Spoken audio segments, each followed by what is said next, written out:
Hello kids. Last lecture में हमने भिक्षा पात्र की कहानी पढ़ी थी। आप सभी को समझ में आई होगी। आज हम हिंदी में रिवीजन करने जा रहे हैं। So let's start.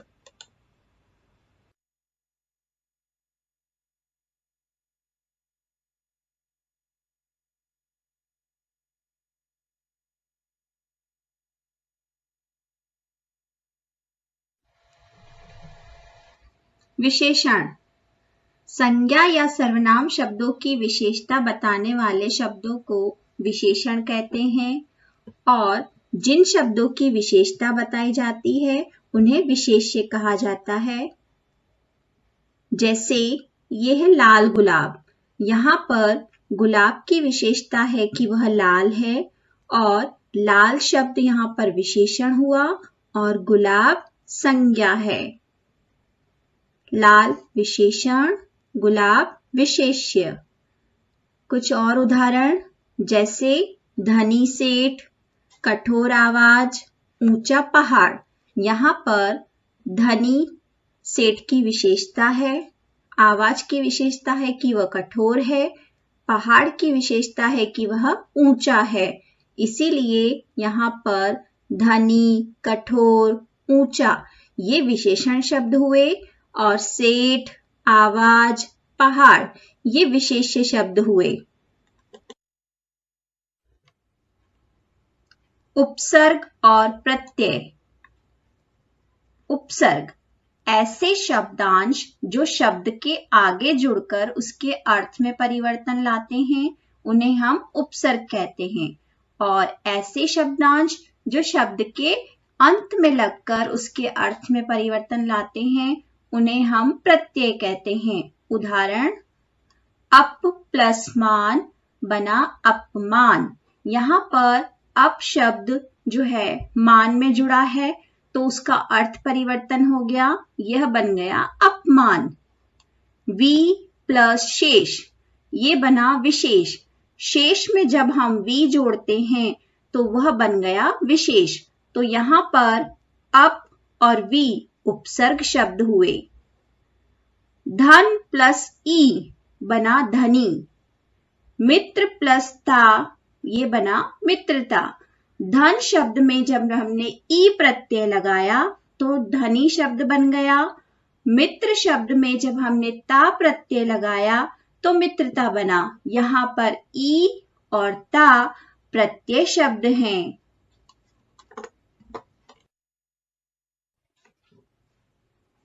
वह शक्ति हमें दो। यह पाठ गुंजन पाठमाला का पहला पाठ है। यह कविता है जो कि मुरारी लाल शर्मा देशबंधु द्वारा लिखी गई है।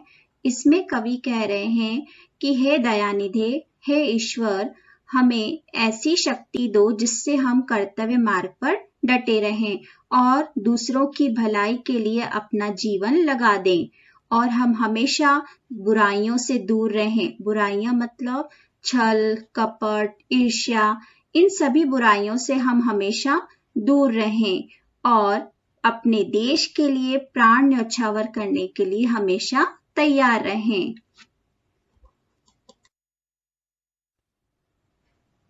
पाठ 2 भिक्षा पात्र। भिक्षा पात्र मतलब भीख का कटोरा। एक बार नगर में अकाल पड़ा था जिसके कारण सभी लोग बहुत परेशान हो गए। प्रजा हाहाकार कर उठी।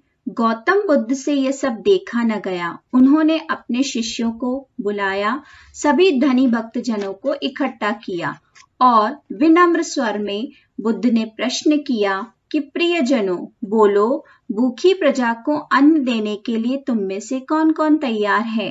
महात्मा बुद्ध के वचन सुनकर रत्नाकर सेठ का माथा लज्जा से झुक गया, शर्म से नीचे हो गया। वह हाथ जोड़कर बोला, भगवान, इतने बड़े नगर के हर प्राणी तक अनाज पहुंचाना मेरे वश की बात नहीं है। तथागत ने दूसरे धनी व्यक्ति से भी पूछा, लेकिन किसी ने भी उत्तर नहीं दिया। यहाँ तथागत महात्मा बुद्ध को कहा गया है। सभी एक दूसरे का मुंह ताक रहे हैं। किसी को कर चुकाने की चिंता है, किसी को अपने परिवार की चिंता है। तभी भीड़ में से अचानक एक युवती सामने आती है जो कि भगवान तथागत यानी कि महात्मा बुद्ध के प्रिय शिष्य अनाथ पिंडत की बेटी थी। उसका नाम है सुप्रिया। सुप्रिया बहुत दुखी लग रही थी। उसने भगवान से कहा, यह तुच्छ सेविका आपकी आज्ञा का पालन करेगी। अन्न की कमी के कारण जो लोग बेहाल हैं वे मुझे अपनी संतान लग रहे हैं। नगर के हर आंगन में अनाज पहुंचाने का भार मैं लेती हूँ। सभी आश्चर्यचकित हो जाते हैं। सबको लगता है कि यह किस तरह से सभी का पेट भरेगी। खुद को तो दाने धाने का अभाव है, फिर ये इतना बड़ा काम कैसे करेगी। सुप्रिया ने सबके सामने सिर झुकाकर कहा, मैं सबसे निर्धन हूँ। मेरे पास केवल भिक्षा पात्र के रूप में यह कटोरा है, इसीलिए मुझे मांगने में भी कोई लज्जा नहीं होगी। हे प्रियजनों, आपकी दया के बल पर ही भगवान बुद्ध की आज्ञा पूरी होगी, मेरी शक्ति से नहीं। मेरा भंडार तो आप लोगों के घरों में भरा पड़ा है। मैं बारी बारी आपके द्वार आऊंगी और आप जो कुछ भी मुझे देंगे वे मैं भूखों को खिलाऊंगी। इस तरह से सुप्रिया ने भूख से पीड़ित लोगों की मदद करने का बीड़ा उठाया। भगवान बुद्ध ने उसे आशीर्वाद दिया और कहा कि तुम्हारा निश्चय पूर्ण हो। अब कुछ प्रश्न उत्तर देखते हैं। सुप्रिया कौन थी? उसने बुद्ध से क्या कहा?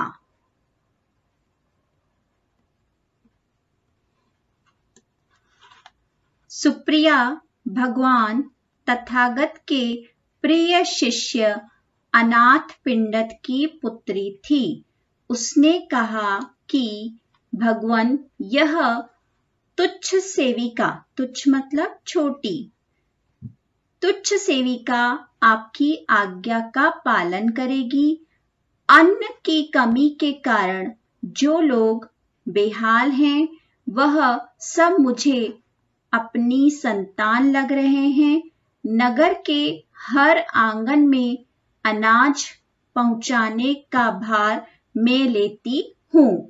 सुप्रिया भगवान तथागत के प्रिय शिष्य अनाथ पिंडत की पुत्री थी और उसने भूखी प्रजा को अन्न पहुंचाने का कार्य लिया अपने हाथ में।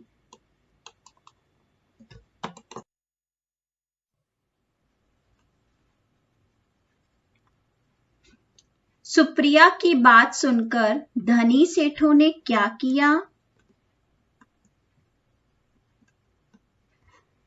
सुप्रिया की बात सुनकर धनी सेठों ने अपने भंडार सुप्रिया के भिक्षा पात्र में उलीच दिए। उलीच दिए मतलब उडेल दिए, डाल दिए। मतलब जब भी सुप्रिया उनके घर भिक्षा लेने जाती तो वह उसे अनाज देते और वह उस अनाज को उन भूखी प्रजा यानी कि जो अकाल पीड़ित लोग थे उनमें बांट देती।